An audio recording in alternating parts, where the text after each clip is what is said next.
Nous sommes heureuses ce soir, puisque nous ne sommes que des sœurs sur ce plateau ce soir. Heureuses de vous retrouver dans votre émission Être une voix pour les sans-voix. C'est vraiment un grand plaisir pour nous de pouvoir passer l'heure qui va suivre avec vous tous dans la présence du Seigneur. Alors ce soir, je suis entourée donc de trois de mes sœurs, de Nana, de Josette et de Sarah, qui travaillons toutes d'ailleurs au pain quotidien. Et si nous avons voulu faire une émission sur le social s'intitulant Être une voix pour les sans-voix, c'est d'abord parce que nous voulons informer le peuple de Dieu en fait sur ce qui se passe dans le monde, en particulier par rapport au social, à la pauvreté, à la misère, à la précarité, qui sont des thèmes très importants et qui sont aussi important parce que même si nous ne le vivons pas des fois nous-mêmes, dans notre entourage, ne serait-ce qu'en France, il y a beaucoup de personnes qui sont victimes de la pauvreté. Et dans le monde, alors n'en parlons pas, effectivement, il y a énormément de pays, en particulier en Afrique ou en Asie, en Afrique subsaharienne, qui sont vraiment touchés par ce fléau. Et c'est pour ça que le Seigneur nous a mis à cœur de pouvoir parler de ce thème-là pour que nous puissions tous ensemble en être déjà informés. Ensuite, ce qui nous intéresse, après avoir reçu l'information, c'est de savoir comment est-ce que nous pouvons réfléchir sur ce thème-là avec le Seigneur, par la parole de Dieu, savoir comment le Seigneur, en fait, finalement, qu'est-ce qu'il veut que nous comprenions au travers donc de ce qui nous permet de voir ici et là, même aux informations à la télé. Et ensuite, c'est de savoir avec le Seigneur, poussé par son esprit, comment pouvons-nous nous investir pour que le royaume de Dieu avance et que les choses changent? Parce que c'est possible de faire avancer les choses dans le royaume de Dieu par rapport à la précarité, par rapport à la pauvreté, même si de nous-mêmes, quand on se regarde tout petit, on se dit « Ouh là là, c'est une montagne en face de moi, ce problème. » Et même si je posais un acte, ce serait sûrement une goutte d'eau jetée dans l'océan et ça ne représenterait rien. Eh bien non. Nous croyons, nous, que le Seigneur est capable de faire de grandes choses, même si pour nous, elles nous paraissent petites au commencement. Il ne faut jamais mépriser les faibles au commencement parce que Dieu se sert toujours des choses viles et faibles pour pouvoir lui-même manifester sa gloire et pour que les personnes que Dieu a utilisées ne puissent pas dire que c'est par elles-mêmes, mais qu'elles reconnaissent la main de Dieu dans ce qu'il aura fait. Donc voilà. Et ce soir, nous allons davantage nous attarder sur ce dernier pan des trois axes qui sont abordés, je dirais, dans les différentes émissions du pain quotidien, enfin d'être une voix pour les sans-voix plutôt, qui est de celui de s'investir dans le royaume de Dieu pour que l'œuvre de Dieu avance, en particulier auprès des personnes qui sont dans le besoin, qui sont démunies et qui ont besoin de Dieu d'abord, bien sûr, mais par qui en fait Dieu veut passer par son Église. Et c'est ça que nous voulons essayer de comprendre ensemble ce soir. Le Seigneur veut passer par son Église pour pouvoir agir et pour pouvoir faire avancer les choses, faire bouger les choses dans le siècle dans lequel nous sommes, même si pour nous, encore une fois, ça nous paraît être une montagne. Le Seigneur est plus grand que cela. Nous le croyons.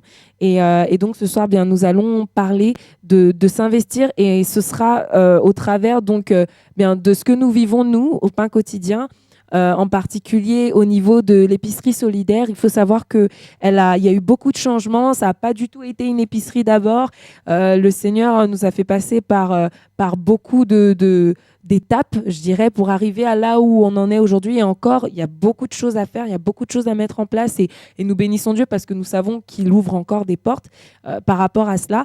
Et donc, pour en avoir un peu l'illustration, je vais demander à Josette, qui a été là dès le commencement donc, de ce projet-là, de cette idée-là, que de pouvoir apporter d'abord de l'aide alimentaire aux personnes qui sont dans le besoin.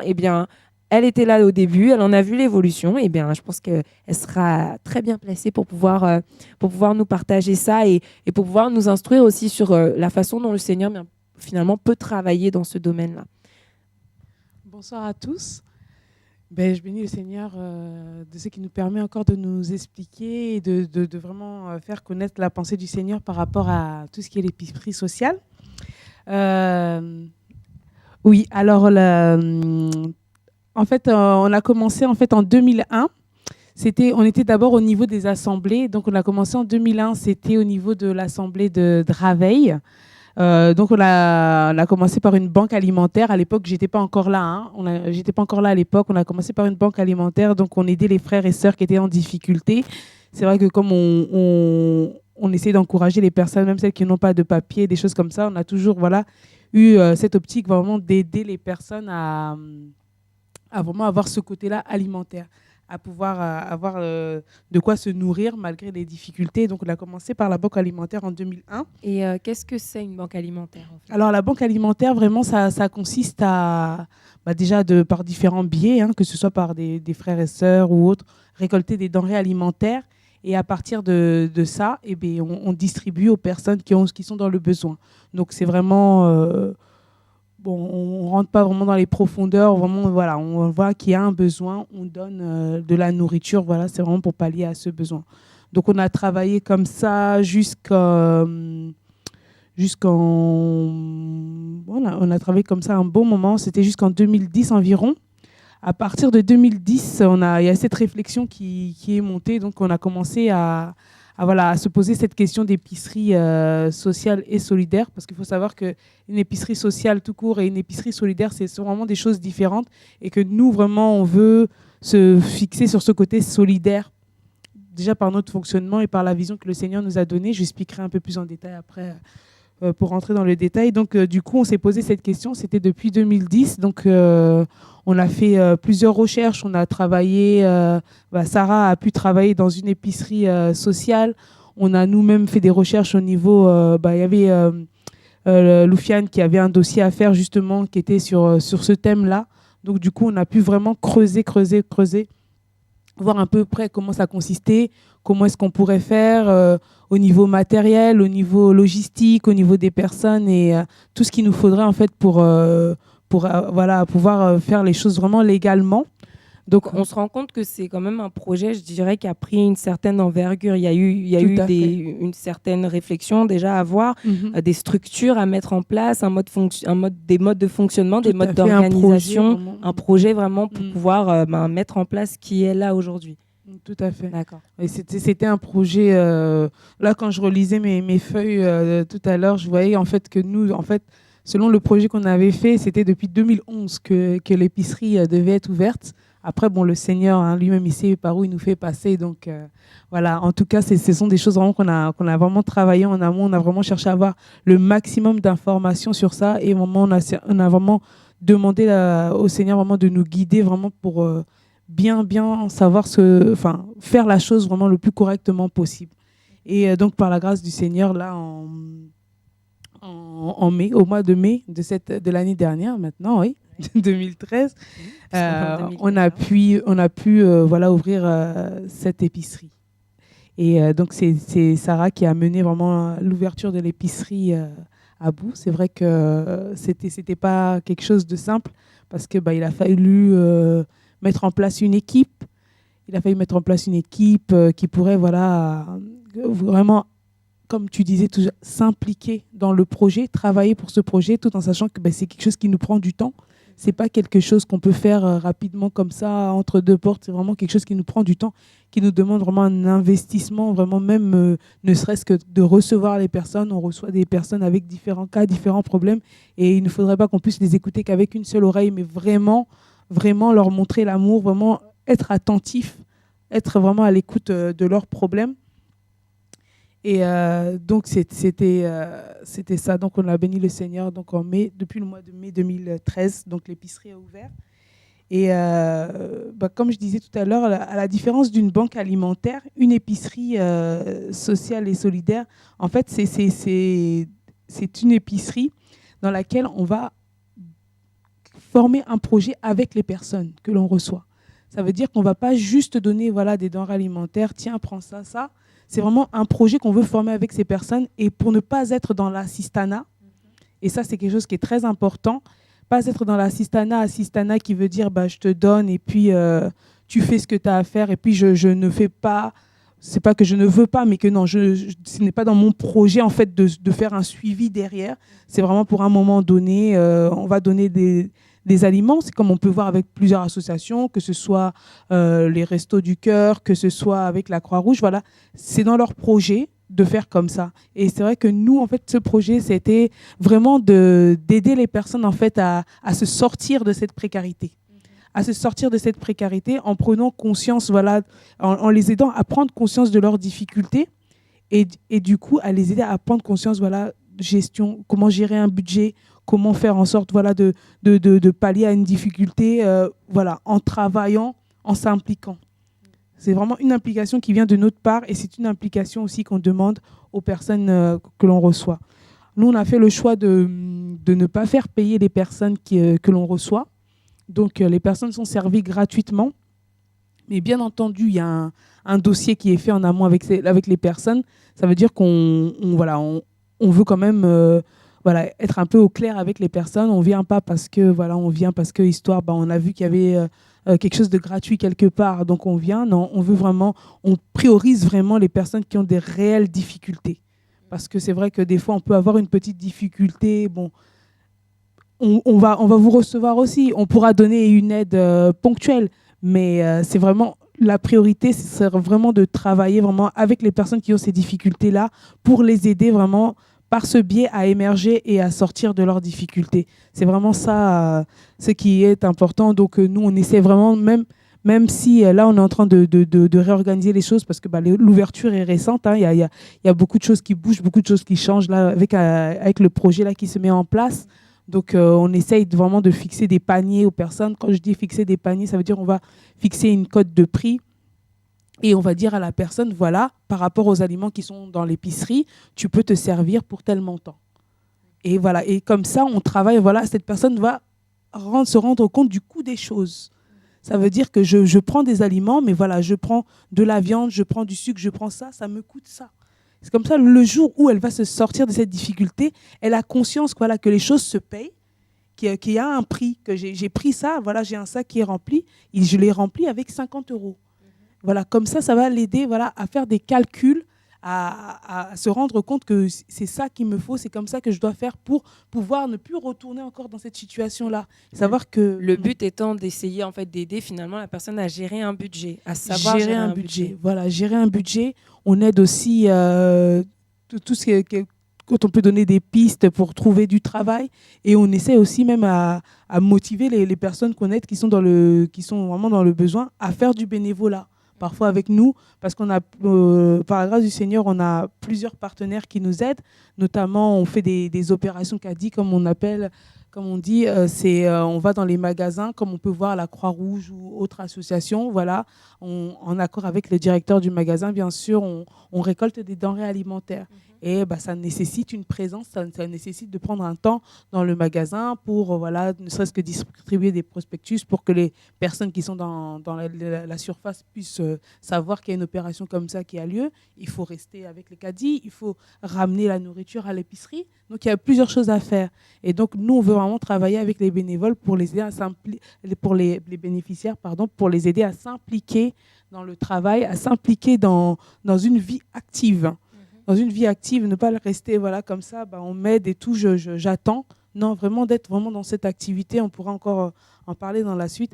Et donc l'épicerie solidaire, c'est vraiment un lieu d'entraide, un lieu d'accueil. On accueille la difficulté, on n'est pas dans la recherche d'un profit, mais vraiment, on est vraiment dans cette recherche voilà, d'aider l'autre.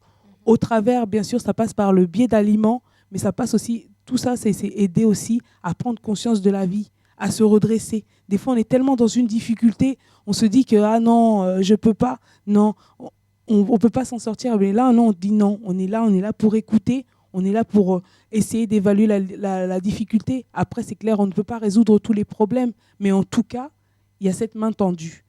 Il y a cette main tendue qui est là, et c'est vraiment comme ça qu'on entrevoit ce travail.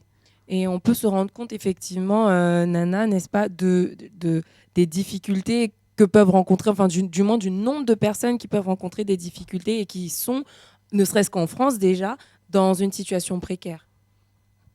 Oui, bonsoir. Oui, Aurélie, effectivement, donc les chiffres démontrent que la France, qui est pourtant un des pays les plus riches, compte 3,5 millions de personnes vivant dans ce qu'on appelle le seuil de pauvreté. On compte notamment 3,5 millions de personnes qui ont recours à l'aide alimentaire sous forme de bons, sous forme de colis, sous forme de repas. Donc c'est quand même alarmant de voir qu'un pays dit riche recense en son sein différentes personnes, des milliers de personnes. Au total, 9 millions de personnes vivent en France dans des situations telles que comparables à des pays en développement. Ce qui est quand même choquant pour un pays dit riche. Donc les chiffres sont assez alarmants. Et nous avons quelques chiffres qui ont été prélevés, notamment de l'INSEE, par rapport à cela. Et j'ai également voulu me renseigner un petit peu, essayer de savoir qu'est-ce qu'on entend par seuil de pauvreté. Et là, je me rends compte qu'en France, on considère au fait comme pauvre une personne dont les revenus sont inférieurs à un certain pourcentage du revenu qui est appelé revenu mendiant. Revenu mendiant, voilà. Et qu'est-ce que le revenu médian, pardon, qu'est-ce que le revenu médian? C'est un revenu, au fait, qui est calculé à la suite d'une division qui est faite entre une séparation égale de la population. C'est-à-dire qu'on a d'un côté la population gagnant beaucoup et d'un autre côté une population gagnant moins. Et donc, le calcul qui est effectué de là va nous faire ressortir ce qu'on appelle le revenu médian. Et ce revenu va déterminer à hauteur soit de 60% ou de 40%. C'est assez relatif. Donc, cela est simplement découle des statistiques. Les personnes qui vont gagner moins de 60% de ce revenu ou moins de 40% de ce revenu, en fonction des seuils, en fonction des différents pays, vont être considérées comme étant des personnes pauvres. Et il y en a en France 9 millions. Et dans les 9 millions, 3,5 millions vivent grâce à des aides alimentaires. Donc c'est assez alarmant. Et les personnes qui vivent donc, je dirais, avec ce seuil de pauvreté-là, si je ne me trompe pas, leur revenu tourne autour de 650 €. Exactement. D'accord. Donc sachant qu'en France, déjà on a payé le loyer. Sur 650 €, il reste pas beaucoup d'argent. Donc ça, c'est que le loyer. Je parle pas de manger, je parle pas de s'habiller, je parle pas de payer des fois les charges. Donc l'eau chaude, l'électricité pour le chauffage pour l'hiver. Et ça, c'est pour une personne. Donc quand on a une famille avec des enfants, finalement, je dirais que, allez, vers le 15 du mois, on se demande, bon, on fait comment pour terminer le mois sans trop de galères? C'est un peu ça. Hein. Et je pense que c'est de là que vient c'est de là que les travailleurs pauvres, en fait. C'est de là vraiment que sort ce terme, parce que de plus en plus, il y a des gens qui travaillent, qui dorment dans leur voiture. Moi, je sais on fait aussi des maraudes hivernales. On voit des gens, voilà, qui ont un emploi, qui travaillent, mais non. Le soir, ils vont dormir au 115. Parce que le revenu qu'ils ont ne leur permet pas de subvenir totalement à leurs besoins. Mais c'est intéressant ce que tu dis, parce que on se rend compte aujourd'hui dans la société dans laquelle on vit que des fois, on a tellement l'habitude de voir des personnes qui sont soit SDF ou en train de faire la manche que finalement, c'est comme s'ils faisaient partie du paysage en fait. Et des fois même, moi j'entends, encore ce matin, dans le bureau dans lequel je travaille, j'ai entendu dire que les personnes qui veulent pas travailler, qui ne travaillent pas, c'est finalement parce qu'elles ne le veulent pas, ou que les personnes qui finalement sont dans la difficulté, c'est de leur faute. C'est un peu c'est un peu l'idée en fait qui est en train d'être amenée pour nous faire comprendre que écoute, il est là, mais c'est de sa faute quoi.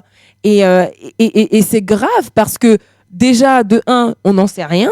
On ne sait pas si c'est de sa faute ou pas. Et deuxièmement, même si c'était de sa faute, on ne sait pas pourquoi est-ce qu'il s'est retrouvé dans cette situation-là. Parce que quelqu'un qui perd son emploi, je dirais, du jour au lendemain, et à qui on ne propose que des... Par exemple, je ne sais pas s'il avait vraiment une formation, il a fait des études, je dirais, pour les gens qui font des études, qui font des masters et tout, qui ont 5 ans après le bac, qui travaillent comme des dingues à l'école pour pouvoir accéder à un emploi intéressant, ils y arrivent. Et du jour au lendemain, ils se retrouvent au chômage. Et on leur demande ensuite, par exemple, je ne sais pas moi, de faire un travail, mais qui n'a strictement rien à voir avec tout ce qu'ils ont appris. Ils sont un peu déboussolés dans leur tête quand même. Ils se sentent aussi, je dirais, un peu pas méprisés, parce qu'aucun métier ne peut être méprisé, mais ils se sentent plus valorisés en fait. Tout ce qu'ils ont appris, tout ce qu'ils sont. Donc en fait, finalement, ça touche à leur personne. Et il y a des gens qui, comme ça, n'arrivent pas à s'en relever tellement ils tombent dans une dépression. Et tout le monde n'a pas, je dirais, la même combativité face à une difficulté. Il y en a qui tombent et qui sombrent parce qu'ils n'arrivent pas à se relever. Donc, on pourrait dire de cette personne que c'est de sa faute, elle aurait pu faire plus d'efforts, elle aurait pu je sais pas quoi, mais on ne sait pas ce qu'elle vit, on la connaît pas, on connaît pas son caractère, on sait pas d'où elle vient, on connaît pas son histoire, on peut pas se permettre d'indexer en fait la personne et de la laisser comme ça. Et malheureusement, encore une fois, je vous dis, ce matin même, alors qu'on était en train de réfléchir à ce thème et tout ça, il y a quelqu'un là où je travaille qui a sorti un truc comme ça, quoi, que en gros, il y en a, ils restent chez eux parce qu'ils pensent que toucher les minima sociaux, c'est plus intéressant que d'aller travailler. Et qu'en gros, ils profitent du système en France. C'est vrai, il y en a qui le font, ça c'est clair. Mais il y en a, c'est vraiment pas parce qu'ils veulent. Il y en a, c'est parce qu'ils ont, par exemple, il y a des femmes qui sont seules avec leurs enfants, à qui on demande d'aller travailler très loin de là où par exemple, le Pôle emploi va leur proposer un travail vraiment très loin de là où elles vivent. Comment elles font pour gérer avec un bébé? Comment elles font pour gérer avec leur famille, leur vie de famille? Ce qu'on leur demande de faire, c'est pas possible. Et c'est pas qu'elles ne veulent pas, mais c'est qu'il y a des moments où c'est difficile de joindre les deux bouts, même dans les situations qu'on peut leur proposer qui paraîtraient être bonnes pour elles. Et ça m'a profondément choquée parce que je me suis rendu compte en fait que la société actuelle dans laquelle on vit, parce qu'elles se demandent, parce qu'elles se sentent impuissantes de ne pouvoir aider les gens, de ne pouvoir trouver une solution à ce que représentent, je dirais, les personnes qu'elles rencontrent dans la rue qui leur renvoient en pleine face le fait que votre société, finalement, elle n'est pas si bien que ça parce qu'on est censé pouvoir vivre convenablement, mais finalement, il y a beaucoup de pauvres au milieu de vous. Pour beaucoup, il y en a, ils se l'avouent pas, mais dans leur tête, c'est « moi, je peux rien faire, donc je vais considérer que c'est de sa faute ». Et c'est facile d'indexer l'autre. Et l'être humain, il est très fort pour ça. Hein. Tout à fait. Et c'est pour ça, même nous, hein, même chez nous, tu sais, en tant que chrétiens, on retrouve ce genre de propos. Et ça, c'est des choses, moi, qui m'attristent vraiment profondément parce qu'on ne prend pas le temps de parler avec les gens. J'ai eu une bonne expérience là ces derniers temps. J'ai beaucoup travaillé auprès des SDF et des personnes démunies qui sont dans la rue. Et franchement, des fois, on se dit, waouh, moi, comment je fais pour m'en sortir, quoi? Parce que quand tu entends la personne en face de toi qui a un boulot, elle a un boulot, mais elle n'a pas trouvé de logement. Elle ne trouve pas de logement. Les fiches de salaire qu'elle a ne lui permettent pas de trouver un logement. Pour accéder à des HLM, c'est difficile, on le sait. Et c'est tout le sens qu'a l'épicerie à ce moment-là. C'est vraiment un lieu où on va aider ces personnes, on va les encourager dans leur démarche. Et du fait déjà pendant un certain temps, parce que nous, le suivi qu'on fait avec les personnes, c'est sur une période de 3 mois. Bien entendu, au bout de ces 3 mois, on réévalue les situations, on voit si on peut continuer ou si la personne a réussi à se redresser. On essaie d'évaluer les situations et on se dit que il faut avoir cette oreille, il faut avoir cette écoute, cette compassion pour accueillir les personnes. Se dire que ce n'est pas parce que moi aujourd'hui je ne suis pas là qu'un jour ça ne peut pas m'arriver. Et on sera heureux de pouvoir avoir en face de nous des personnes qui nous écoutent, qui nous reçoivent. Et de ne pas dévaloriser les gens en leur disant « ouais, de toute façon, toi tu vas chercher des choses gratuitement là-bas ». Non, c'est quelque chose, c'est vraiment un tremplin. Ça, c'est important de le considérer comme un tremplin. C'est pas parce qu'on accueille ces gens que nous, on est meilleurs ou que moi, j'ai tout chez moi. Non, j'accueille parce que le Seigneur me donne cette capacité de le faire. C'est le Seigneur qui crée en nous le vouloir et le faire. Ce n'est pas nous qui sommes meilleurs que personne, mais il nous donne vraiment la capacité de pouvoir faire ça, de pouvoir faire ce pas vers les autres. Et c'est pour ça. Et encore samedi, je recevais une dame qui me disait mais qu'elle avait honte. Et je lui ai dit mais pourquoi avoir honte? Qui je suis pour que toi tu puisses avoir honte devant moi? Qui je suis pour que toi tu puisses avoir honte devant moi? C'est pas parce que moi je suis pas. Je lui ai dit, ça aurait pu être l'inverse. J'aurais pu être en face de toi. Mais les circonstances font que non, c'est moi qui t'accueille. Mais ça aurait pu être le contraire. J'ai dit, bénissons seulement le Seigneur, parce que c'est lui qui permet qu'au jour d'aujourd'hui, un projet que nous avions vraiment à cœur depuis 2010, on le voit se concrétiser, comme ça, en 2013.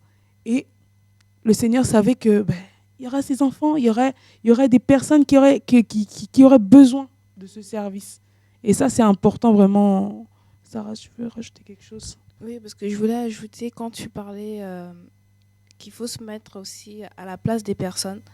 Parce que dans le milieu où je travaille actuellement, donc je travaille dans un hôtel social, donc je reçois des personnes de différents horizons. Donc, et en parlant, en discutant aussi avec ces personnes, en leur demandant tout simplement, sans discrétion, enfin, par quoi vous êtes passé, qu'est-ce qui vous est arrivé pour en arriver jusqu'ici, sans logement. Pourtant, ce sont des personnes avec un travail, une famille, aux alentours. Mais en fait, je me rappelle, il y avait une dame qui me disait, ma fille, sache bien que dans la vie, rien n'est acquis.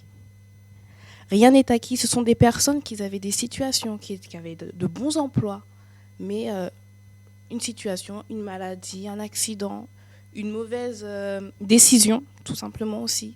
Parce qu'on peut prendre de mauvaises décisions dans la vie, mais que la vie peut basculer du jour au lendemain. Donc aussi, quand les personnes qui sont dans le besoin viennent nous voir ou peuvent s'approcher de nous, ou qu'on puisse rencontrer dans la rue tout simplement, on ne peut pas les juger. Parce que hier, ils pouvaient être à notre place et demain, nous pouvons aussi nous retrouver à leur place. Donc la meilleure des solutions, en fait, déjà quand des personnes comme ça viennent s'approcher de nous ou qu'on puisse rencontrer dans notre entourage, c'est de ne pas les juger, mais c'est plutôt de les comprendre et de les aider à s'en sortir, en fait. Et à mieux comprendre leur situation, déjà à les écouter, parce que ce sont la plupart maintenant des personnes comme ça à qui arrivent des coups durs. Ils se referment sur eux-mêmes. Et du coup, ils se cloisonnent. Quand ils se cloisonnent, ils s'isolent. La plupart se suicident. La plupart... on entendra plus tard que telle personne est partie, que telle personne a fait un acte misérable. Et on se rendra compte, on entendra, non, parce qu'elle avait un problème d'argent, elle avait des dettes, ou elle était sans abri, mais la famille, les amis n'étaient pas au courant. Donc, parce que la société nous met aussi un objectif, un idéal, c'est qu'on doit être bien, on doit avoir une maison, tout le monde doit avoir accès à la propriété, j'ai un travail, la routine que tout le monde se plaint, métro, boulot, dodo, tout le monde aimerait l'avoir quand même, cette routine, métro, boulot, dodo, se plaindre de son travail, se plaindre de son quotidien. Une personne en difficulté ne peut pas se plaindre de je n'ai rien, je ne peux pas travailler. Bien sûr, elle va se plaindre envers les personnes qui pourraient peut-être lui donner de l'aide, mais les personnes autour diraient peut-être mais de quoi tu te plains, tu es à la maison, tu perçois des aides, limite, tu devrais te retrouver complexé d'être aidé. Et c'est en maintenant, donc du coup, beaucoup de personnes ont honte de venir recevoir de l'aide parce qu'ils estiment que non, on doit se débrouiller tout seul, on doit réussir de soi-même. Voilà, j'ai pris une mauvaise décision dans ma vie, j'assume et c'est à moi toute seule de remonter la pente. Parfois, non, on ne peut pas. Et certes, l'État, dans sa devise, met liberté, égalité, fraternité, mais dans la parole, c'est ça aussi. C'est la fraternité, la solidarité envers les uns, envers les autres. Et vraiment, de ne pas regarder à nous-mêmes, mais de se mettre aussi à la place des autres personnes, de temps en temps, en fait. S'oublier un peu, de se mettre à la place des personnes qui sont dans le besoin pour mieux les aider, en fait, tout simplement. Donc c'est vraiment sur ce point que, comme on en discutait, je voulais vraiment appuyer dessus. Qu'on arrête cet égoïsme, cet individualisme, de penser qu'à soi-même, mais vraiment de penser d'abord aux autres quand on veut aider et pas à mieux, se mettre... J'aime bien quand tu disais, Josette, à la personne que ça aurait pu être différent. Parce que souvent aussi, parfois, l'erreur qu'on peut faire quand on veut aider une personne, c'est qu'on reste sur notre position. Moi, je suis bien, mais toi, tu es bas. Voilà, il faut que tu remontes, faire comme ci, faire comme ça. Limite infantisant la personne. Infantiser la personne. C'est ça les dérives. En fait, c'est ça les dérives de l'assistanat. Voilà. C'est ça les dérives de l'assistanat parce que la personne va se croire diminuée. Ou va se croire peut-être, moi on m'aide, moi je ne peux pas trop parler, je ne peux pas trop m'exprimer, déjà on me donne quelque chose. Non, c'est pour ça qu'on n'a pas voulu former notre projet autour de l'assistanat. Par exemple, ce qu'on avait pu faire avant autour de la banque alimentaire, on a vraiment voulu former un projet qui consiste vraiment à aider les personnes à aller de l'avant vers une autonomie, vers une réinsertion, comme on peut dire, hein, comme on dit, se réinsérer, hein, ça veut dire reprendre un rythme lambda. Et ça, c'est très important. Oui, je voulais rebondir également sur ça, Josette, ce que tu viens de dire, ainsi que Sarah. On compte en France 1,8 million de personnes qui disent ne pas avoir mangé au moins un jour depuis les 2 dernières semaines. 1,8, un repas, oui. Simplement un repas, même pas convenable, simplement un repas. Il y a 1,8 million de personnes qui disent que dans les 2 dernières semaines précédant l'enquête qui a été menée, elles n'ont pas mangé pendant au moins un jour. Et voilà. Nous, chrétiens, je pense que plutôt que, comme disait Sarah, d'enfoncer l'autre, essayons plutôt de faire une introspection en soi-même, mettons-nous à la place de l'autre pour voir ce que vit l'autre, effectivement, et pour pouvoir être cette main tendue. Plutôt que d'enfoncer la personne, soyons plutôt une main tendue pour cette personne, un tremplin de redressement pour cette personne. Parce que sans le vouloir, ne serait-ce qu'au travers d'un regard, ne serait-ce qu'au travers d'un mot lancé comme ça à la rigolade ou à la dérive, on peut blesser la personne et constituer un frein pour cette personne qui a pourtant derrière elle toute une famille à nourrir. La personne pourrait maintenant se cloîtrer, être bloquée, je sais pas, et ne plus vouloir aller vers cette main tendue avec son caddie, prendre la nourriture pour ses enfants, pour sa famille. Donc je pense que nous, chrétiens, en tout cas, soyons interpellés parce que nous sommes la lumière du monde. Nous sommes encore dans ce monde pour éclairer ceux qui sont dans les ténèbres. Faisons attention à nous déjà, et au travers de nous, il y aura plusieurs vies qui seront sauvées. Je tenais simplement aussi à rebondir sur ce que Josette disait tout à l'heure, en disant que lorsque les personnes viennent à l'épicerie, elles prennent des denrées d'une valeur, par exemple, tu avais dit de 50 €. Elles ne payent pas 50 €. C'est gratuit. C'est juste, effectivement, pour leur faire prendre conscience du coût de la vie, qu'elles restent en contact avec la vie, la réalité de la vie, afin que lorsqu'elles sortiront de ce gouffre, qu'elles sachent effectivement que ceci coûtera autant, ceci coûtera autant. Donc, je tenais simplement à rebondir là-dessus. Telle ou telle somme pour manger, pour pouvoir nourrir mes enfants. Et ça, c'est important. Parce que quand on prend les choses comme ça, des fois, on se rend pas compte, en fait. On se rend pas compte qu'il y a un coût. Et quand on prend aussi les choses comme ça, on se rend pas compte que derrière, il y a des personnes qui sont parties chercher ces choses. Et savoir que moi aussi, je peux m'impliquer, moi aussi, je peux travailler. Un jour, peut-être aujourd'hui, j'ai pas le courage, mais un jour, si je m'en sors, je pourrais aussi essayer aussi de me mettre au travail, mettre en œuvre quelque chose pour les autres. Et encore une autre chose en fait que j'ai vue à l'épicerie dernièrement, c'est j'ai eu une maman qui est venue, donc c'était une maman. Donc comme d'habitude, hein, on voit combien de cette personne a d'enfants. Et cette femme avait 3 enfants. Et j'allais lui servir de la nourriture pour les enfants, donc des petits gâteaux, des choses comme ça. Et j'ai vu les petits pots, du coup je me suis retournée vers elle et je lui ai demandé « Mais quel âge ont vos enfants ?» Elle me dit qu'elle a un enfant, 17 ans, 20 ans et 22 ans. Je lui ai dit « Maman, tu as un enfant qui a 22 ans ?» J'ai dit « Et qu'est-ce qu'il fait ?» Elle dit « Oh, il reste toujours à la maison, il dort, il fait rien. » J'ai dit « Envoie-le-moi.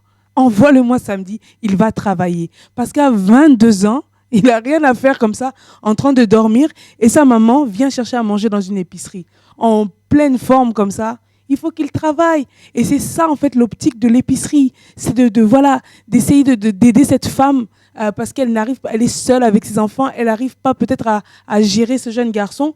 Voilà, de l'envoyer vers nous, qu'on puisse lui parler, le conseiller, qu'on puisse lui dire, samedi, on va aller chercher des denrées alimentaires. Viens avec nous. Voilà, pour qu'ils reprennent le goût de l'effort, le goût du travail. Et ça, c'est important. Et c'est comme ça qu'on fait sortir une personne de l'assistanat parce que, si on prend encore l'exemple du jeune garçon, il est chez lui, tranquillement allongé, et sa maman, elle lui achète des vêtements, il dort dans son lit, il est bien au chaud, il fait sa PlayStation, tranquille, et puis sa maman, elle se retrouve dans une épicerie en train de galérer. Non, il faut les aider à prendre conscience que la vie, ça coûte quelque chose.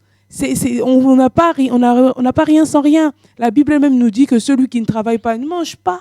Donc il faut donner le goût du travail, avoir une écoute aussi pour cet enfant, voir pourquoi est-ce qu'il est arrivé à ce niveau-là, de ne pas travailler, de rien faire, de rester comme ça chez lui. Non, il faut qu'on ait quelqu'un pour l'écouter, pour le conseiller et l'aider à aller de l'avant. Et ça, c'est vraiment, c'est ça, l'épicerie. On est une famille. On est vraiment une famille. On veut recevoir les gens comme des frères, comme des sœurs. Voilà. Je bénis vraiment le Seigneur pour cette œuvre, Josette. Et c'est vraiment ça, en fait. Comme disait tout à l'heure Aurélie, s'inscrire dans la durée. C'est vraiment s'immerger totalement dans ce projet, pas le regarder d'un œil extérieur, mais c'est se mettre à la place des personnes, les accompagner. Et c'est surtout leur apprendre comment pêcher. Pas seulement leur fournir ce pain, ce poisson au quotidien et tout cela. Oui, le Seigneur nous donne cette nourriture quotidienne dont nous avons besoin, mais nous autres, en tant que chrétiens, nous avons pour devoir également d'apprendre à l'autre comment pêcher afin que demain, la personne puisse se débrouiller elle-même et qu'elle puisse également transmettre ce savoir à ses enfants. Parce que comme tu l'as dit, comme le Seigneur nous l'a dit, que celui qui ne travaille pas ne mange pas. Mais là, effectivement, tu as eu raison de dire à cette maman d'envoyer son fils.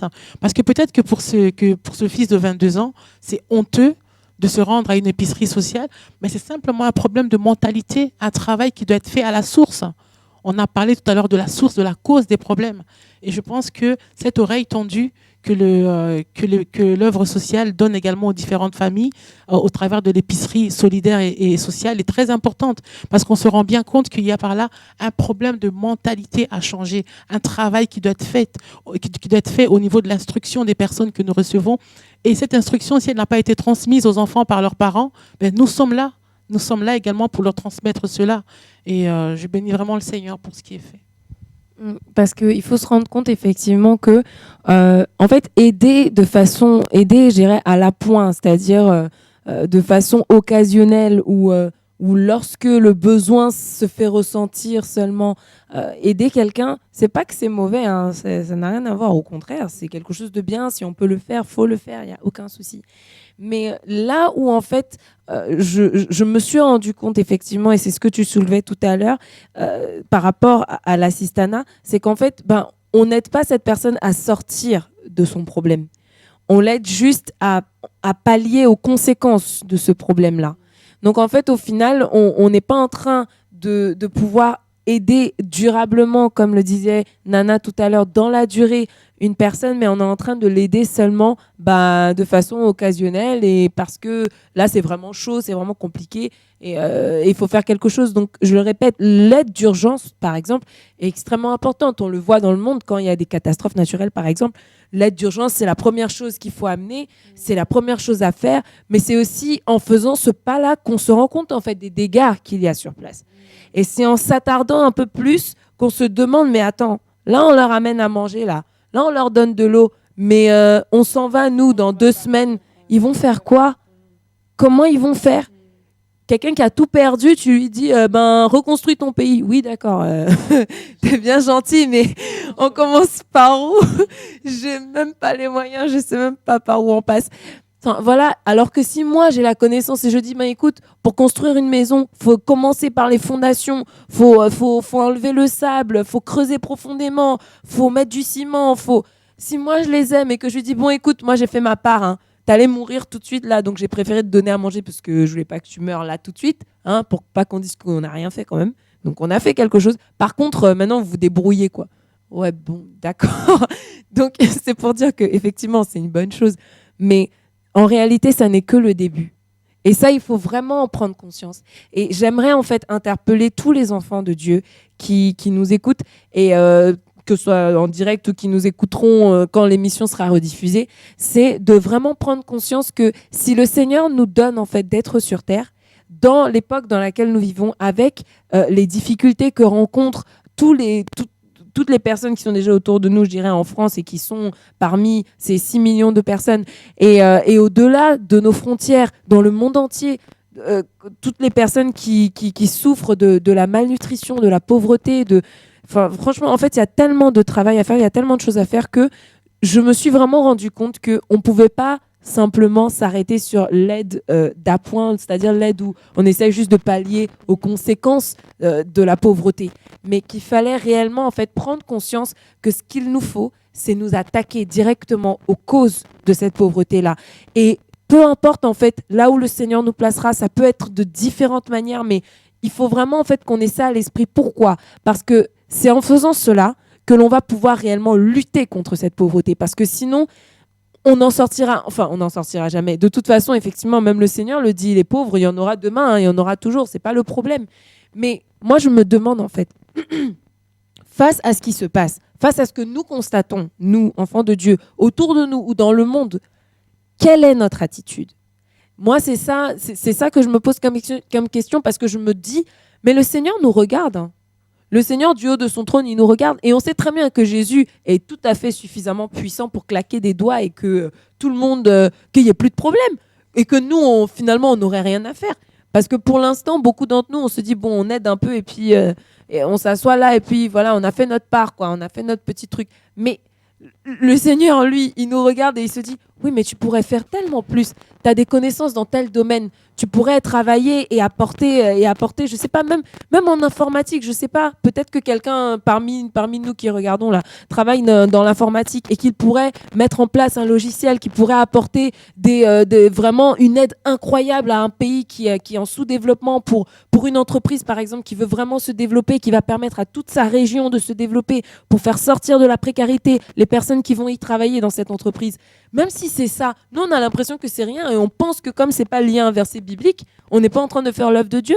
Mais au contraire, le Seigneur nous donne des talents, nous donne des capacités dans nos domaines. Quand le Seigneur nous permet en fait de faire un travail, quel qu'il soit, hein, quel que soit, même, je me parle à moi-même, là je suis en train de vous parler. Mais moi je travaille par exemple dans l'hôtellerie-restauration. Le Seigneur sait pourquoi il a mis ça en moi, parce que au départ j'allais faire des études de commerce dans une grande école et voilà. Mais finalement le Seigneur a mis ça en moi et je me suis dit bon c'est ce que je vais faire. Et donc je l'ai fait.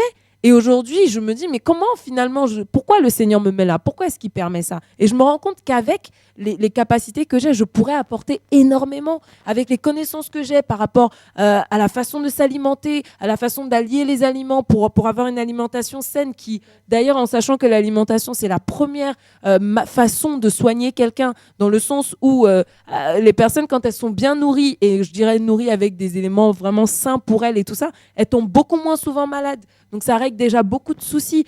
Et ça, c'est des choses, on ne se rend pas compte en fait que le Seigneur les a mises en nous.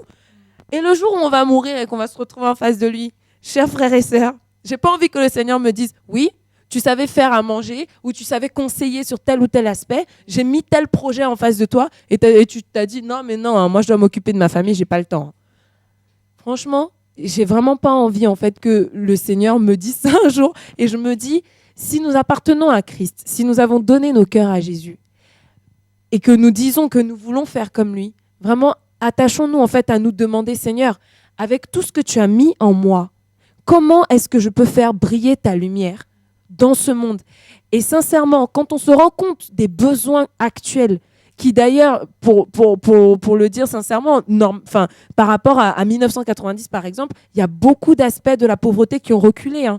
Ça, c'est une réalité. Néanmoins, il en reste quand même énormément. Mais c'est pour dire que c'est comme si on n'avait rien fait. Et pourtant, ça a quand même évolué dans un bon sens, hein. Mais c'est comme si on n'avait rien fait. Parce que quand on regarde l'état actuel des choses, on se dit, mais c'est incroyable. Le nombre de personnes à aider, le nombre de choses à faire.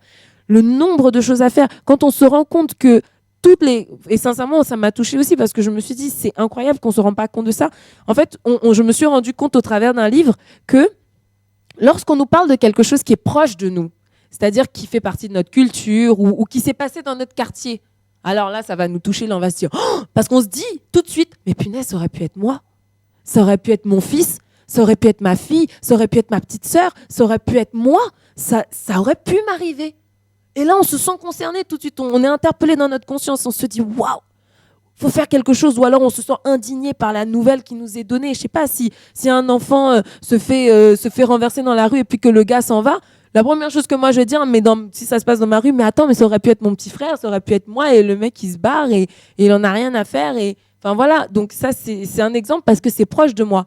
Mais quand on nous parle du fait que toutes les 2 minutes, il y a un enfant qui meurt de malnutrition dans le monde, tout de suite là, Il y a un grand silence et on se dit « Ah oui, c'est vrai. Ouais, mais bon, c'est loin de moi. » Et on ne se rend pas compte, en fait, de l'importance que ça peut avoir aux yeux du Seigneur. Le Seigneur, lui, quand il regarde la terre, il ne regarde pas juste ma petite vie, hein. Il regarde la terre entière et il voit toutes les souffrances, il voit tous ces enfants qui crient, il voit toutes ces femmes qui pleurent parce qu'elles ont perdu leur mari et qu'elles n'ont plus rien et qu'elles ne savent même pas comment s'en sortir. Il y a certains pays où quand les femmes perdent leur époux, mais toute la famille vient, s'accapare de tout et c'est fini parce que la culture est comme ça. Et que le mari, il a eu beau travailler pour sa famille, sa descendance et sa femme, ils n'auront rien et ils vont vivre dans la rue. Et la femme va peut-être se retrouver à vivre dans un marché où, comme on l'a vu avec une association qu'on connaît, qui est Villa Samuel, il y a des femmes qui se font violer la nuit dans ces marchés-là. Mais elles n'auraient jamais cru qu'en perdant leur mari, elles se retrouveraient dans cette situation un jour, à 60 ans passés pour certaines. C'est incroyable. Quand on y pense, on se dit mais c'est pas possible, ça peut pas arriver. Eh bien si, c'est des choses qui arrivent. Mais en fait, comme c'est loin de nous, on n'est pas trop concerné. On se sent pas touché en fait par cela. Et c'est important en fait qu'on se rende compte que aujourd'hui, avec la mondialisation qui s'est mise en place, toutes les frontières, je dirais, ont été un peu, les frontières se sont éloignées un peu des pays les uns des autres. Et au final, on se retrouve comme effectivement dans un grand village, je dirais. Donc ça, bien sûr, c'est pour l'avènement de l'homme impie aussi, on le sait bien sûr. Néanmoins, ça nous fait nous rendre compte qu'on ne peut pas dire qu'on n'est pas au courant. On peut pas faire comme si on ne sait pas. Ça, c'est pas possible. L'information actuellement est tellement à notre portée, ne serait-ce que par Internet. Il suffit de taper dans Google un mot et c'est bon, on a toute l'information dessus. Là, on sait tout de A à Z, comment ça a commencé, comment ça a évolué et comment ça se termine. On sait exactement. Donc, on ne peut pas dire que c'est parce qu'on ne savait pas. Et à cause de cela, parce que la connaissance, comme le Seigneur l'a dit, dans la fin des temps, la connaissance, donc en général aussi la connaissance sur tout en général va augmenter, eh bien, c'est une réalité et c'est ce que l'on vit. Et par rapport à cela, qu'est-ce que nous on fait ? Qu'est-ce que l'Église fait ? Et en cela, je crois qu'il est très important et c'est pour ça qu'on a voulu aborder ce soir, prendre comme exemple, je dirais, l'épicerie solidaire, parce qu'on se rend compte en fait que pour que ce projet soit mené à bien, il a fallu de la réflexion. Il a fallu, bon, d'abord, bien sûr, que le Seigneur nous le mette à cœur, mais il a fallu de la réflexion. Il a fallu effectivement que y ait une structure qui se mette en place, il y ait une organisation qui se mette en place. Il a fallu de la foi. Il a fallu prier pour ça. Il a fallu s'investir. Et il a fallu croire que, oui, de notre, je dirais, petitesse, dans le sens où on n'a pas beaucoup de moyens, on ne sait pas trop comment on va faire, néanmoins, nous servons un grand Dieu. Et nous savons que Dieu n'aime pas voir l'homme dans la souffrance. Il n'aime pas voir l'homme qui a faim et qui ne sait pas comment il va manger et qui, pour certains, aimerait ne pas voler, mais qui finalement se retrouvent à voler parce qu'ils ne savent pas comment ils vont manger. Et ça, c'est des choses, même moi, la dernière fois, j'y réfléchissais et le Seigneur m'a interpellée. Il m'a fait me rendre compte, Aurélie, toi, si tu n'avais pas à manger tous les jours, tu pourrais voler pour ça. Et je me suis dit, Seigneur, moi ? Non, c'est pas possible. Il m'a fait comprendre que si... Et il m'a dit, mais tu t'es jamais retrouvé dans cette situation. Tu sais pas ce que c'est. Tu sais pas ce que c'est que d'avoir faim et de pas savoir quoi faire. Et là, la seule chose que j'ai pu dire à Dieu, c'est Seigneur, merci parce que je t'ai rencontré, que je connais un peu ta parole, que peut-être ça m'aurait gardé. Parce que si je connaissais pas Dieu, c'est sûr que j'aurais volé. Et pourtant, c'est pas ce qu'on m'a appris dans mon éducation. Et enfin voilà. Mais c'est dire en fait à quel point on est tous en fait potentiellement des victimes d'une situation compliquée et on est tous potentiellement capables d'avoir une attitude qui n'aurait pas honoré Dieu parce qu'on est dans une difficulté. Et ça, il faut bien s'en rendre compte. Et c'est pour ça qu'il faut aller combattre non pas les conséquences de la précarité, de la pauvreté, mais plutôt la source, savoir d'où ça vient. Mais ce que tu viens de dire là, ça me touche énormément, Aurélie, parce que moi-même, je me suis retrouvée dans ce cas. En fait, quand on était jeune, les parents avaient des difficultés financières et on s'est retrouvés à un moment où j'avais tellement faim. Je suis sortie de la maison, je me suis dit non, là, il faut que je trouve à manger. Et je suis rentrée dans un magasin, là, à Lidl à l'époque, et puis je suis rentrée, j'ai vu une tablette de chocolat, j'ai mis dans mon manteau et je suis sortie de ce magasin parce que j'avais faim. Et donc, on peut mesurer à quel point... Et j'étais toute jeune, hein, je devais avoir 10, 11 ans, un truc comme ça. J'étais toute jeune. Et là, on se rend compte à quel point, oui, manger, c'est important. Parce que regardez à quelle extrémité est-ce que ça peut pousser. On ne m'a pas arrêté, mais j'ai volé. J'étais voleuse à cette minute-là. Parce qu'on avait faim. Et c'est pour ça que je veux rebondir sur le fait que nous, on travaille avec des partenaires comme Carrefour actuellement. On travaille aussi avec des partenaires comme Lidl. On bénit le Seigneur pour ça. Et ça nous aide à nous rendre compte à quel là, tout ce qui est gaspillé, tout ce qui est jeté, alors qu'il y a des personnes qui ont faim et qui en arrivent à voler même. À voler des aliments, à voler des choses parce que on a faim. Et en rien, je veux justifier que ce n'est pas une bonne idée. Et justement, c'est pour ça que les épiceries sont là. Il y a des épiceries solidaires ici et là. On peut en trouver. Et tout ce qui est des cas d'urgence, en tout cas, même chez nous, en tout cas, quand il y a une urgence, on tend la main. Il n'y a pas de souci, on est là pour aider les personnes, on est là pour écouter et on ne laissera pas une personne qui vient nous voir et qui a faim repartir comme ça le ventre vide. Et c'est pour ça que de telles structures sont importantes. Et c'est pour ça qu'il faut vraiment que même quand on est chez nous, quand on achète plein de choses, notre frigo est bien rempli, là, bien costaud, on se complaît dans ça. Et bien après, on va aller jeter plein de choses à la poubelle parce que c'est passé la date, j'ai pas mangé, je veux plus ça. Mais non, il y a des gens qui ont faim. Donc même nous, quand on fait nos courses, et c'est ça vraiment l'optique là, de l'épicerie, même quand tu achètes quelque chose, tu prends les choses qui sont nécessaires. Nécessaires pour vivre, nécessaires pour se nourrir. On peut toujours se faire des petits plaisirs, il n'y a pas de souci, mais ce sont des choses qui sont nécessaires. Et de plus en plus, nous, on tend vraiment avec nos bénéficiaires, justement, à proposer des menus, à proposer des recettes, vraiment, et quand ils sont en train de faire leurs courses, vraiment,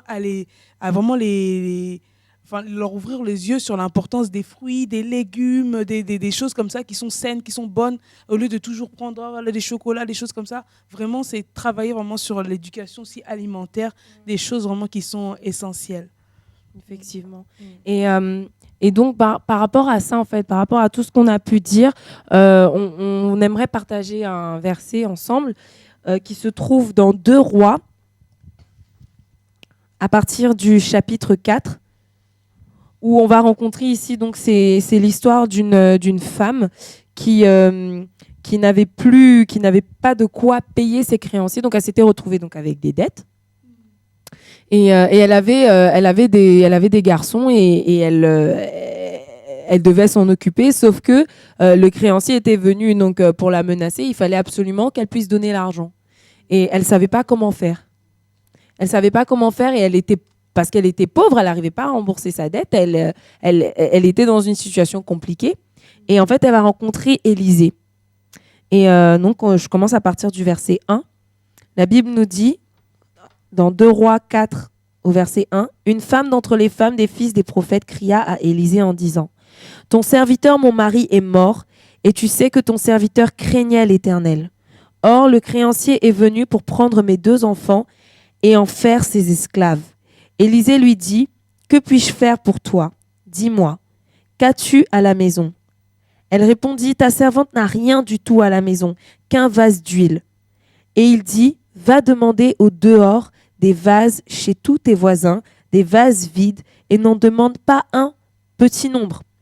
Quand tu seras rentré, tu fermeras la porte sur toi et sur tes enfants, tu verseras dans tous ces vases et tu mettras de côté ceux qui seront pleins. » Alors elle le quitta. Elle ferma la porte sur elle et sur ses enfants. Il lui présentait les vases et elle versait. Lorsque les vases furent pleins, elle dit à son fils, « Présente-moi encore un vase. » Mais il lui répondit, « Il n'y a plus de vase. » Et l'huile s'arrêta. Elle alla le rapporter à l'homme de Dieu et il dit, « Va vendre l'huile et paie ta dette. Et tu vivras, toi et tes fils, de ce qui restera. » Amen. Et ici, donc, on peut se rendre compte, je pense effectivement, de l'exemple qu'Élisée, prophète de Dieu, va donner du fait d'aider quelqu'un, non pas à seulement sortir d'un problème sur le coup là, mais sur le long terme. Parce qu'en fait, cette femme donc avait un mari qui est décédé. Et lorsqu'il est décédé, cette femme a eu des dettes. Je Je ne sais pas si c'est parce que son mari n'avait pas eu le temps de tout rembourser ou si c'est elle-même, on ne sait pas, ici la Bible ne nous dit pas. Néanmoins, elle avait une dette et elle ne savait pas comment elle allait rembourser cette dette au point où ses créanciers lui ont fait comprendre, écoute, si tu ne rembourses pas, on prend tes fils et ils vont travailler pour nous pour pouvoir rembourser ta dette. Concrètement, c'est un peu ça, quoi. Parce qu'on veut notre argent et tu nous le rends pas, donc on va prendre ce que tu as, et ce que tu as, ce sont tes fils. Et cette femme désespérée va avoir la très bonne idée d'aller vers quelqu'un qu'elle savait être de Dieu, qu'elle savait, cette personne, elle savait qu'Élisée craignait l'Éternel et qu'Élisée pourrait peut-être lui apporter une solution. Et donc, elle est allée vers lui et Élisée va lui demander « Qu'est-ce que tu as ?» Et la dame va commencer par dire « Mais j'ai rien », en croyant effectivement qu'elle n'avait rien. Mais ce n'était pas vrai. Parce qu'en réalité, il lui restait quelque chose. Elle avait donc ce vase avec de l'huile dedans. Et elle, pour elle, ça n'avait pas de valeur. Elle pensait que ça ne pourrait servir à rien. En tout cas, sûrement pas à rembourser cette dette. Pour elle, c'était trop petit pour pouvoir rembourser sa dette, pour pouvoir combler le problème qu'elle avait. Donc pour elle, elle était perdue, elle était finie. Et en ce qui la concernait, à part si Dieu faisait quelque chose, il pouvait rien se passer de bon pour elle, quoi. Ça allait mal se terminer et ses fils allaient être pris comme esclaves. Et on voit ici qu'Élisée va lui demander de faire confiance à Dieu. Élisée va lui demander de croire que...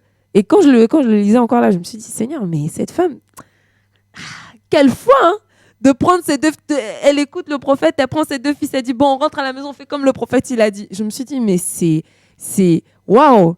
Mais en même temps, on se rend compte aussi que parfois, on arrive dans des moments où il faut qu'on soit vraiment au bout du bout pour se dire, bon, de toute façon, là, j'ai plus le choix. Vaut mieux écouter ce que Dieu est en train de dire parce que sinon, je vais pas y arriver, quoi. Donc, malheureusement, c'est des choses qui peuvent arriver, mais je crois que le Seigneur aussi permet parfois ces situations-là.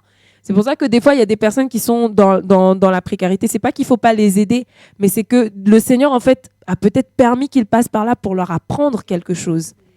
Et cette femme-là, c'était son cas ici. Elle n'avait pas d'autre choix que d'écouter ce que l'homme de Dieu allait lui dire, parce que de toute façon, il n'y avait pas d'autre option, là. C'était ça ou rien. Donc je pense que, comme elle, moi, j'aurais sûrement fait pareil. Elle a mis sa confiance dans ce qu'Élisée lui a dit, et même si ça peut paraître totalement inconcevable qu'en n'ayant qu'un seul vase d'huile, on en ait plein d'autres, parce qu'il lui dit en plus, il ne faut pas en prendre un petit nombre, hein, tu vas en chercher vraiment le maximum que tu peux, quoi. Tu prends tout ce que tu peux, tu prends. Ok, donc elle prend tout. Et effectivement, ça peut paraître inconcevable, bien sûr, avec notre entendement, de se dire qu'avec un seul vase, elle va remplir, peut-être qu'elle en a eu 100 ce jour-là, je ne sais pas, qu'elle va remplir une centaine de vases d'huile comme si l'huile allait se démultiplier par elle-même. Mais c'est ce que Dieu a fait. Et on se rend compte qu'il n'a pas essayé de lui dire simplement, je ne sais pas moi, je vais rembourser ta dette moi-même, ou c'était un homme de Dieu, hein, il aurait peut-être pu, je ne sais pas, dire une parole ou jeter un bout de bois. Voilà. Il y aurait pu y avoir un miracle ou bien voilà. Ça aurait pu être ça, hein. Mais ça n'aurait pas nécessité à cette femme-là en fait de quelque part se tourner vers Dieu, et là elle a pas eu d'autre choix, et elle a vu donc ce que Dieu avait accompli, et ça, n'importe qui vit ça, on est tous d'accord qu'on se dit waouh, mon Dieu de gloire, mais t'es grand, quoi. Et pour rebondir sur ça, là concrètement on voit un cas où ce n'est pas de l'assistanat. Élisée, il a demandé à cette femme de faire quelque chose. Donc, elle a dû faire un effort, elle a dû faire un travail. Elle est partie, elle a cherché ici et là avec ses fils, ils ont cherché des vases. Donc, il ne lui a pas dit, voilà, ça ne lui est pas tombé du ciel, comme on vient de dire. Voilà, elle a fait un effort. Elle est partie chercher les vases. C'est elle qui l'a fait. Ce n'est pas lui qui est parti le faire. C'est elle qui a fait cet acte-là. Elle est partie chercher les choses, donc elle a travaillé. Et après, il lui a fallu qu'elle commence à verser l'huile. Elle a versé. On ne dit pas le nombre de vases que ses fils ont récoltés. Peut-être qu'il y en avait 100, peut-être qu'il y en avait... On ne sait pas. Donc, tant qu'il y avait les vases, elle versait.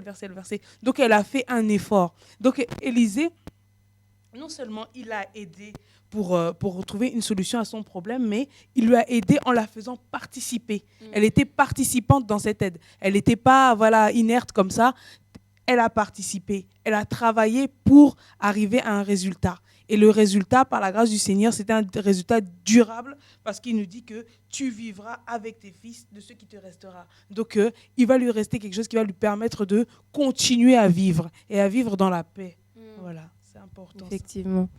Vraiment que Dieu soit béni parce qu'on se rend compte que finalement, c'est cette pensée, en fait, cette façon de travailler, cette façon d'aborder le problème de la pauvreté, de la précarité, de la misère, donc par là, de vouloir aider des personnes à se sortir de là, passe vraiment par le fait de ne pas seulement pêcher du poisson pour nourrir quelqu'un, mais d'apprendre à la personne à pêcher pour lui permettre elle-même dans la suite de pouvoir continuer sa route et de pouvoir aller plus loin et de ne pas s'arrêter dans l'assistanat, tout simplement. Donc voilà. Vraiment que le Seigneur soit béni, tiens. Je voulais juste rebondir sur ce passage qui me parle assez, effectivement. Et je voulais juste dire au fait qu'à l'instar de cette femme, elle a reçu la parole du prophète Élisée. Elle a cru en cette parole. Elle a mis sa foi en cette parole. Elle est partie. Elle a mis en œuvre les paroles qu'elle avait reçues. De la même manière, notre Dieu est un Dieu générationnel. Nous, en tant que chrétiens, nous savons que c'est Dieu qui crée en nous le vouloir et le faire. Il nous donne la capacité de faire les choses. Et donc, de la même manière que Dieu est un Dieu générationnel, nous savons par cela qu'au travers de nous, au travers de nos vies, au travers de notre vie sur terre, Dieu veut aider et sauver d'autres personnes. Dieu veut travailler avec nous, collaborer avec nous. Et donc, il nous a placés là, pas pour rien. En chacun de nous, Dieu a déposé des talents. Alors, à nous de nous poser la question, que faisons-nous de ces talents? Est-ce qu'on les enterre? Est-ce qu'on les multiplie? Est-ce qu'on s'en sert pour aider les autres? Donc, je voulais vraiment tirer cette sonnette d'alarme parce que là, cette femme, elle a écouté la parole, elle a assimilé la parole, elle a mis en œuvre cette parole. Et nous également, au travers du pain quotidien, on essaye, en tout cas, tant bien que mal, par l'aide de Dieu, par sa grâce, d'aider les autres à réaliser le potentiel qu'il y a en eux, afin pas seulement de les assister, mais de leur apprendre, afin que eux également, à l'instar de cette femme, puissent aller et faire, apprendre à faire, leur transmettre un certain savoir. Et voilà, je tenais vraiment à rebondir là-dessus. Eh bien, nous avons... Tu voulais ? Si on peut évoquer un peu la journée type au niveau du Bien sûr, tout à fait. Donc, pour expliquer, par exemple, comment se passe une journée à l'épicerie solidaire, donc le grenier solidaire à Courcouronne, les personnes viennent. Donc, pour les nouvelles personnes, donc ceux qui nous écoutent et qui sont dans le besoin ou qui connaissent des personnes qui sont dans le besoin éventuellement, donc nous prenons les personnes qui viennent pour la première fois en entretien, on va dire ça comme un entretien. Mais bon, c'est une manière d'écouter la personne, pas dans le brouhaha ou pas au milieu de beaucoup de personnes. Donc la personne vient, si possible, avec une pièce d'identité, avec des justificatifs de ses charges et de ses revenus, si elle en a. Dans cet entretien, on est amené à discuter avec la personne. Quand la personne elle nous parle, avec ce qu'elle nous dit, en fait, on considère réellement quelle était peut-être la cause de son problème. Donc, certes, on joint aux conséquences, donc à une aide alimentaire à côté, mais avec l'écoute, ça nous permet de vraiment creuser et de savoir si on peut la réelle cause de sa situation. Par la suite, on essaye si on peut, y remédier, en lui donnant des conseils, ou sinon la rediriger si on peut, bien sûr en se cadrant sur la parole. Puis par la suite, la personne est amenée à revenir, ou le jour même, si c'est possible, à avoir un colis alimentaire. Donc nous procédons par horaire. Donc nous sommes ouverts de 11h à 16h le samedi. Donc nous recevons les nouvelles personnes également ce samedi. Et nous aurons aussi prochainement, donc à partir du dimanche 18 janvier, les personnes qui sont bénéficiaires déjà au sein de l'épicerie pourront faire un deuxième passage du coup pour venir chercher des denrées alimentaires. Donc, les personnes viennent avec leur caddie, leur sac, leur chariot. D'abord, prennent un temps pour avoir une petite collation, pour partager, discuter avec les personnes aussi qui sont déjà présentes avec nous. Ça nous permet aussi de discuter de tout et de rien, de l'actualité, de savoir comment ils vont. Et après, ils ont un passage à l'épicerie où là, justement, comme expliquait Josette, donc on leur propose des denrées alimentaires, du frais, des conserves, comme une épicerie, un magasin normal. Nous avons tout reconstitué, donc les étagères, frigo, congélateurs. Et donc, nous leur proposons des denrées alimentaires. Ils font leur choix et donc voilà. Merci beaucoup pour toutes ces informations et j'espère effectivement qu'elles vont pouvoir servir au plus grand nombre. Si jamais quelqu'un a une question par rapport à ce qui a pu être dit ou un témoignage aussi par rapport à ce qu'on a partagé ce soir, surtout n'hésitez pas, d'autant qu'on va bientôt terminer. Donc c'est un peu maintenant ou jamais. Je rigole. Non, je rigole. Non, mais vous pouvez appeler maintenant. Donc voilà, au 01 64 98 90 45. Je répète, 01 64 98 90 45. Donc voilà. N'hésitez surtout pas à appeler et puis si vous avez aussi besoin d'aide, si vous avez besoin donc que Josette ou Sarah puissent répondre à l'une de vos questions ou prendre rendez-vous, avoir plus d'informations sur l'endroit exactement où ça se trouve, n'hésitez pas à nous appeler et aussi vous pouvez aussi, il faut savoir que vous pouvez aussi avoir accès à de l'aide juridique, à une assistance juridique, donc qui travaille directement en lien avec le grenier solidaire pour permettre bien de pouvoir travailler plus en profondeur, comme on a essayé de le partager pendant cette émission, sur les causes donc de la précarité, de la pauvreté que l'on peut rencontrer déjà en France, puisque c'est là où nous sommes, mais donc voilà, et non pas seulement sur les conséquences, et de pouvoir donc vraiment apporter une aide durable pour les personnes qui s'adressent à nous, par la grâce du Seigneur, bien sûr, avec tout son conseil et sa parole, pour amener donc toutes les personnes qui ont besoin d'aide à en trouver. Donc voilà.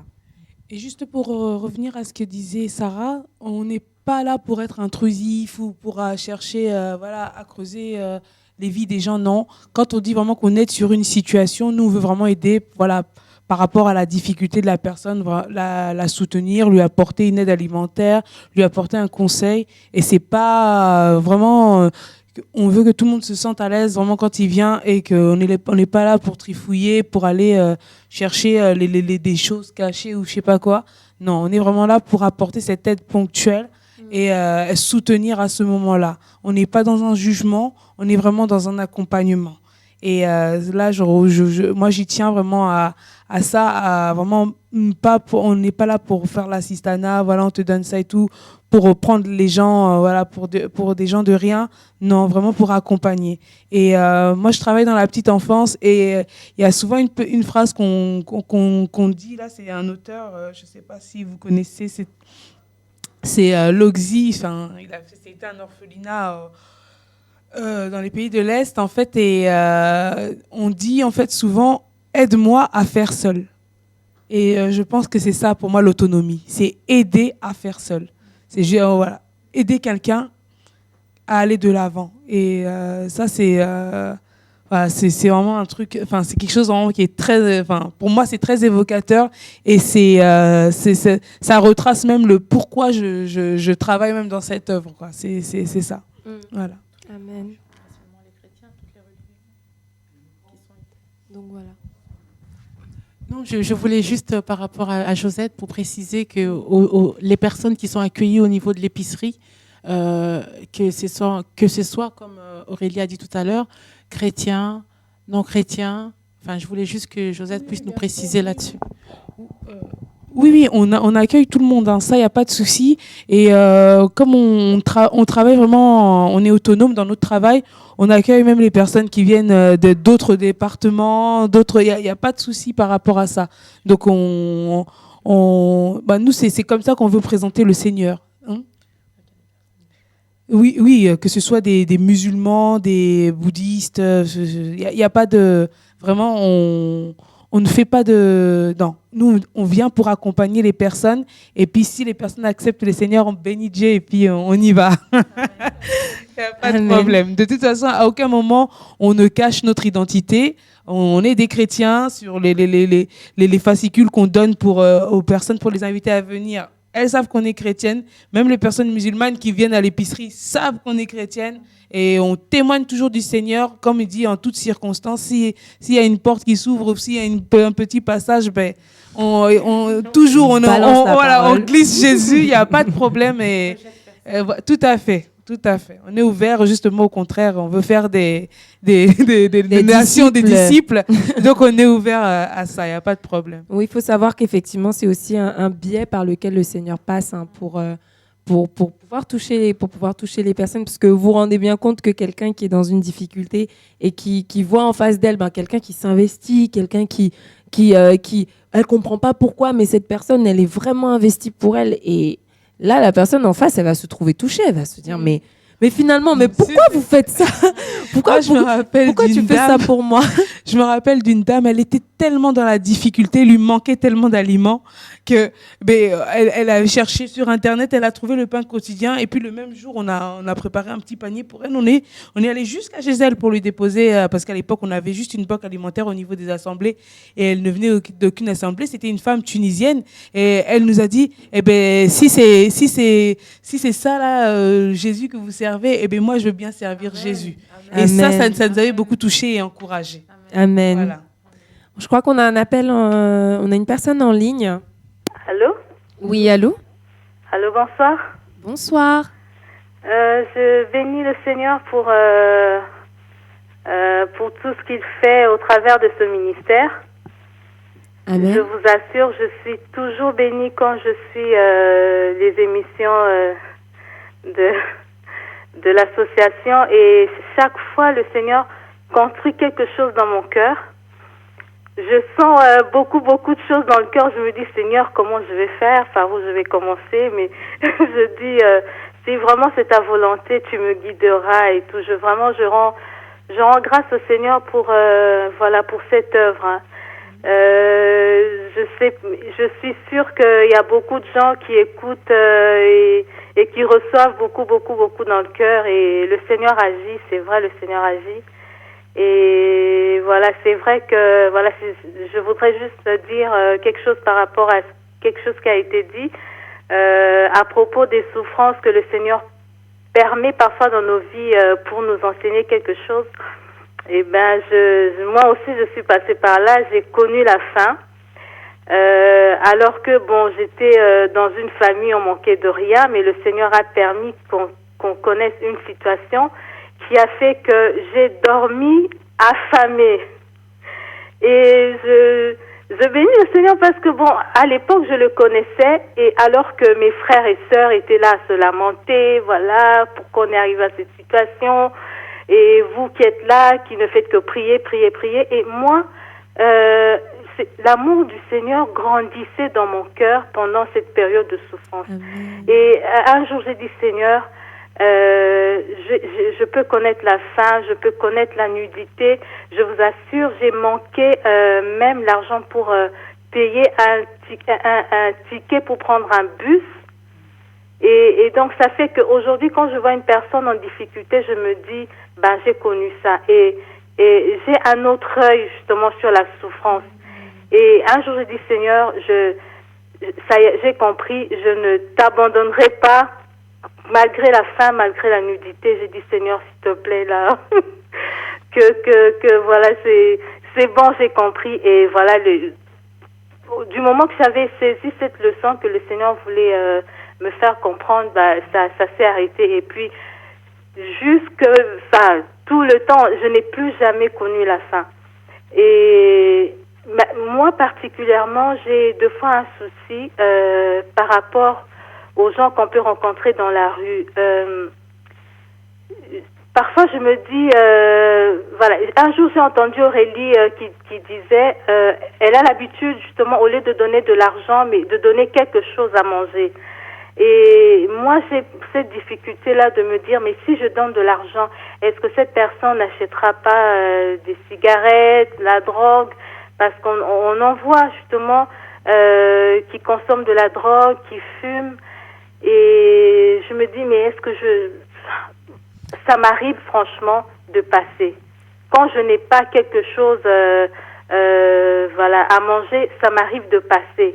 Et je suis dans le sud, hein, on est, excusez-moi le terme, un peu envahi par les Roms. Alors c'est des familles qui sont dans la rue avec des enfants. Et je me dis, mais qu'est-ce que je peux faire? Parce que on voit ces personnes se retrouver dans des réseaux. En fait, il y a une personne qui est comme leur chef, qui les envoie. Et parfois, ces personnes utilisent des moyens qui sont pas bien, comme prendre des bébés. Hein. Enfin, on voit des femmes avec des bébés. Et parfois, ces bébés, c'est comme s'ils sont tout le temps endormis. Et il y a même les autorités qui ont rédigé des courriers en disant que c'est possible que ces bébés soient drogués pour que, voilà, qu'ils soient dociles comme ça. Et moi, je me dis, mais que faire devant une situation comme ça, où c'est vraiment un réseau, c'est pas des gens qui manquent vraiment de l'argent, parce qu'après, on les voit dans des situations confortables, assis dans des restaurants en train de bien manger, et on se dit, mais est-ce que c'est vraiment un besoin ou c'est de l'arnaque? Alors ça, c'est quelque chose qui me bloque un peu. Alors par rapport à ça, déjà c'est bien que tu te poses la question et que tu te demandes, mais qu'est-ce que je peux faire? Parce que c'est en se posant la question que le Seigneur peut nous mener à une réflexion avec lui. Et au travers de sa parole, au travers de différentes situations, il peut nous dire, voilà ce que j'attends de toi, voilà ce que j'aimerais que tu fasses. Mais au-delà de ça, faut bien en fait se rendre compte que en tant qu'enfant de Dieu, le Seigneur nous a donné son esprit. Il nous a aussi donné d'être sensibles. Donc, il faut bien sûr aider les personnes, mais il faut aider. La Bible dit que la bonne volonté, c'est bien quand ça peut donner ce dont ça dispose. C'est-à-dire que si on n'a pas, on peut pas donner. Enfin, quand je dis on peut pas donner, comment m'exprimer? Alors, que pour être bien équilibré, hein. Alors, si on n'a pas, on peut pas donner à d'autres, vu que il faut déjà se gérer, je dirais, soi-même. Mais malgré ça, étant enfant de Dieu, le Seigneur, des fois, on n'a pas beaucoup, mais Dieu peut nous mettre à cœur d'aider quand même quelqu'un. Parce que c'est son œuvre, et en fait c'est là où c'est important en fait bien de porter l'œuvre du Seigneur par rapport aux nécessiteux dans son cœur, pour que au moment venu le Seigneur nous guide tout simplement. Il y a des personnes qui sont effectivement, je suis tout à fait d'accord avec toi, moi aussi j'ai vu ce reportage sur les familles roms qui pour certaines les enfants sont finalement exploités, ils sont pas voilà, ils sont victimes finalement de ce qui leur arrive, et parce que ce sont leurs parents qui les exploitent pour ça. Donc c'est clair qu'il y en a, et c'est en l'occurrence moi, hein, mais ça c'est moi. C'est pour ça que moi je préfère donner à manger plutôt que de l'argent, parce qu'au moins à manger, je sais que c'est lui qui va manger. Je sais qu'il va pas prendre l'argent ni pour faire quelque chose, s'acheter soit de la drogue, soit autre chose comme tu disais, soit rapporter à des gens qui vont le battre parce qu'il a pas assez rapporté, et que c'est pour ça qu'on l'engage, quoi. Alors que s'il a mangé, au moins si lui il avait faim, il a mangé pour lui à ce moment-là, quoi. Donc voilà, mais après ça c'est pour moi, mais tout le monde n'est pas, faut pas le prendre comme une règle non plus, parce que il y a des moments où Dieu peut me pousser à donner de l'argent, à dire là t'as 5 € dans ta poche, là tu donnes à cette personne. Je lui donne à ce moment-là, parce que c'est ce que le Seigneur m'a demandé. Donc faut être équilibré en fait, et avec Dieu il y a pas de règle exacte. Il y a des situations et il y a une disposition de cœur à agir de telle ou de telle façon selon ce que le Seigneur inspire. Donc voilà. Donc faut. Oui, pardon. Je pense qu'il faut toujours être prudent. Faut faire attention à ce qu'on fait, mais en tout cas, il faut se laisser conduire, voilà, comme tu disais, par Dieu. Voilà, si on est touché par une situation, on prie et puis on voit comment le Seigneur te conduit. Après, quand tu rencontres une personne dans la rue, bon, tu vois, si tu sens que tu vas lui donner un truc, quelque chose à manger, ben, tu peux lui donner à manger. Si tu as 1 euro, ben, tu vois, mais c'est vrai que souvent, il faut pas, enfin moi, en tout cas, pour ma part, j'essaie de pas voir, à part vraiment que le Seigneur m'éclaire, mais sinon, j'essaie pas de regarder derrière la personne, en fait. À comprendre, ça veut dire, j'essaie pas de voir est-ce qu'elle me ment, est-ce qu'elle me dit non. J'essaie vraiment d'être dans la simplicité et que je me dis que bon, c'est l'amour du Seigneur et on ne soupçonne pas le mal. Et après, bon, si on voit qu'il y a des magouilles ou bien que ces personnes font les choses d'une façon ou d'une autre, le Seigneur nous donne aussi à discerner et à faire attention à ce qu'on fait, ça c'est sûr, mais en tout cas, faut rester dans la simplicité, vraiment dans ce que, comme tu dis, ce que le Seigneur t'a donné de comprendre. Essaie vraiment de marcher par rapport à cette vision que le Seigneur t'a donnée et puis ce sera simple, quoi. Et puis ça évitera d'aller trop loin ou de te retrouver dans des pièges avec des personnes qui voilà, n'ont pas de bonnes dispositions. D'accord. Merci, soyez toutes bénies. Amen, toi aussi. Merci. Et juste avant de finir, excusez-moi, je sais que c'est la fin. En fin 2012, j'ai fait un songe où il y avait plusieurs personnes, mais il y avait surtout Aurélie. Et depuis, le Seigneur me demande de bien l'observer. Je ne sais pas qu'est-ce qui va se passer, mais c'est déjà peut-être par rapport à cette œuvre, parce que c'est vraiment au travers de cette œuvre que j'ai été vraiment touchée par rapport aux pauvres. Je ne sais pas qu'est-ce qui se passera après, mais ben voilà. Ok. Gloire à Dieu. Au revoir. Au revoir. Est-ce que quelqu'une d'entre nous a quelque chose à rajouter? Non. Non. Eh bien, dans ce cas, notre émission donc touche à sa fin. Nous sommes vraiment très heureuses d'avoir pu partager ces moments avec vous, d'avoir pu partager la parole. Chacun a eu sa part, je pense. Moi, la première. Je bénis Dieu. Et donc voilà. Et vraiment. Alors pour juste quelques infos par rapport donc à ce qui nous concerne. Donc bien sûr, nous retrouvons dans 2 semaines pour une autre émission. Probablement, si le Seigneur le permet, bien sûr, nous aurons sur notre plateau Michel Sig, donc qui travaille à No Limites pour les Kids. C'est une association qu'on a déjà reçue ici qui s'occupe d'enfants garibous. Donc plus précisément, ce sont des enfants qui sont initiés plutôt à la mendicité qu'autre chose, parce que leurs parents en fait les confient à des marabouts, et ces marabouts là, et en l'occurrence dans l'Afrique de l'Ouest où ça se passe, les marabouts sont très respectés, sont pris pour des grands sages, sauf qu'ils prennent ces enfants là et ils en font leurs esclaves pour mendier dans la rue. Et donc voilà, et donc le travail de cette association, c'est de tirer ces enfants de la rue et de les amener à avoir une enfance, je dirais, un peu normale, et surtout de leur parler de Christ pour les amener au Seigneur, bien sûr. Donc voilà. Donc ça, ce sera dans 2 semaines. Nous aurons aussi une newsletter qui sortira ce mois-ci et qui tiendra lieu de bilan un peu aussi annuel de nos activités, vous permettant bien et nous permettons aussi à nous de faire un feedback et un flashback de tout ce qui s'est passé cette année avec le Seigneur, de tout ce qu'il a accompli. En l'occurrence, par l'épicerie solidaire, franchement, on est les premiers abasourdis de ce que le Seigneur a fait, de la façon dont il nous a surpris, voilà quoi, et de se rendre compte que quand on accepte de mettre en pratique la parole de Dieu, même dans la façon de servir Dieu, eh bien Dieu nous accompagne. Et ça, c'est vraiment magnifique, mais vraiment quoi. Donc j'encourage tout le monde à faire comme ça.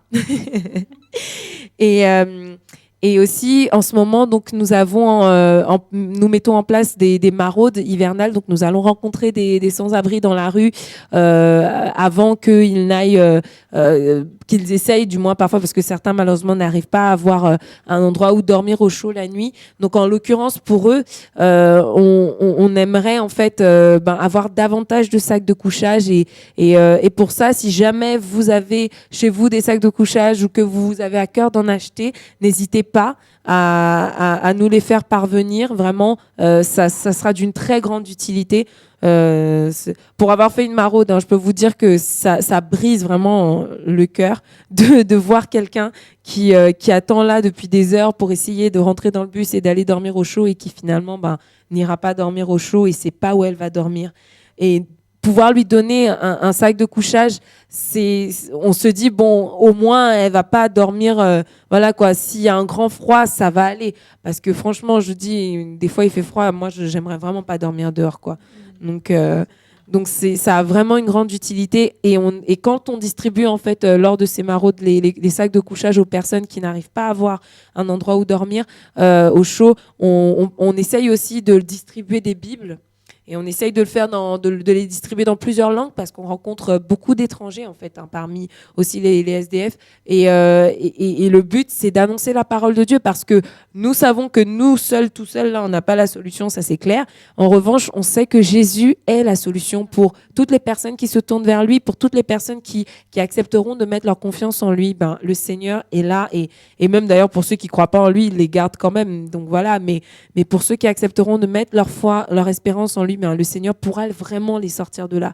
Et c'est vraiment ce qu'on essaye de faire, de leur annoncer l'évangile que nous, on a reçu, avec bien sûr accompagné de l'amour de Dieu.